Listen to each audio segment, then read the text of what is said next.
கூடங்குளம் அணு உலையில் உள்ள வால்வுகளில் ஏற்பட்டிருந்த கசிவு சரி செய்யப்பட்டுள்ளதால் விரைவில் மின்சார உற்பத்தி தொடங்கப்படும் என பிரதமர் அலுவலக அமைச்சர் நாராயணசாமி தெரிவித்துள்ளார். கூடங்குளம் அணு உலை மிகவும் பாதுகாப்பான தொழில்நுட்பம் கொண்டது என மத்திய அரசு சார்பிலும் அணுசக்தி நிர்வாகம் சார்பிலும் தெரிவிக்கப்பட்ட நிலையில் அமைச்சரின் இந்த தகவல் குழப்பத்தை ஏற்படுத்தியுள்ளது.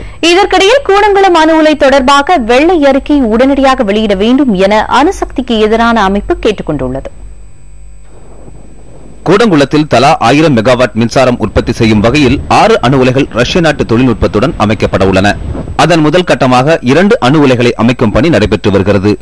இதில் முதல் அணு உலையில் பணிகள் முடிவடைந்து எரிபொருள் நிரப்பும் பணியும் நடைபெற்றுள்ளதாக அணுசக்தி நிர்வாகம் தரப்பில் தெரிவிக்கப்பட்டுள்ளது. அணு உலைகள் செயல்பட தடை விதிக்க கோரிய வழக்குகள் உச்சநீதிமன்றத்தில் மற்றொரு புறம் நடைபெற்று வரும் நிலையில் அணு உலைகள் வேண்டாம் என்பதை வலியுறுத்தி 500 நாட்களையும் கடந்து இடிந்த கரையில் பொதுமக்கள் தொடர் அறப்போராட்டங்களில் ஈடுபட்டு வருகின்றனர். இந்நிலையில் புதுவையில் செய்தியாளர்களை சந்தித்த மத்திய அமைச்சர் நாராயணசாமி கூடங்குளத்தில் மின் உற்பத்தி தாமதமாவதற்கு காரணத்தை விளக்கினார். கூடங்குளம் அணுமின் நிலையம் பிரச்சனை சம்பந்தமாக அனைத்து வேலைகளையும் முடிந்து இப்பொழுது துவக்குகின்ற இந்த நேரத்தில் 2 வால்வுகளிலே கசிவு ஏற்பட்டு அதை எங்களுடைய விஞ்ஞானிகளும் ரஷ்யாவினுடைய விஞ்ஞானிகளும் அதை சரி செய்து அதை முடித்திருக்கிறார்கள்.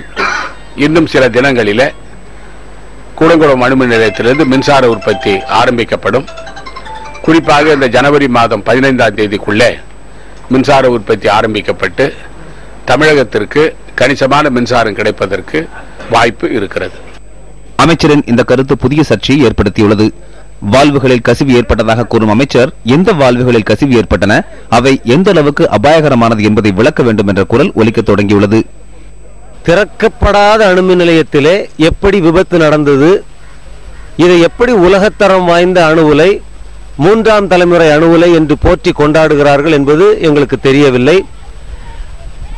அணுமின் நிலையம் திறப்பதற்கு முன்பே எப்படி கசிவு ஏற்பட்டது, இவர்கள் பொய் சொல்கிறார்களா என்று பல கேள்விகள் இங்கே எழுகின்றன. கூடங்குளம் அணுமின் நிலையத்திலே பழுது இருக்கிறது, பிரச்சனைகள் இருக்கின்றன.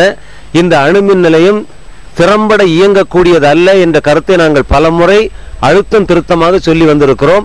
அமைச்சர் நாராயணசாமியினுடைய கூற்று எங்களுடைய குற்றச்சாட்டை இப்போது நிரூபித்திருக்கிறது. அணு உலைகள் பாதுகாப்பு தொடர்பாக எழுந்த சந்தேகத்தின் அடிப்படையிலேயே அவர்களுக்கு கடும் எதிர்ப்பு உள்ள நிலையில் கூடங்குள அணு உலை அமைப்பில் பிரச்சனை இருந்ததை அமைச்சர் நாராயணசாமி வெளிப்படையாக குறிப்பிட்டுள்ளார். புதிய தலைமுறைக்காக செய்தியாளர் குழுவுடன் விஸ்வநாத்.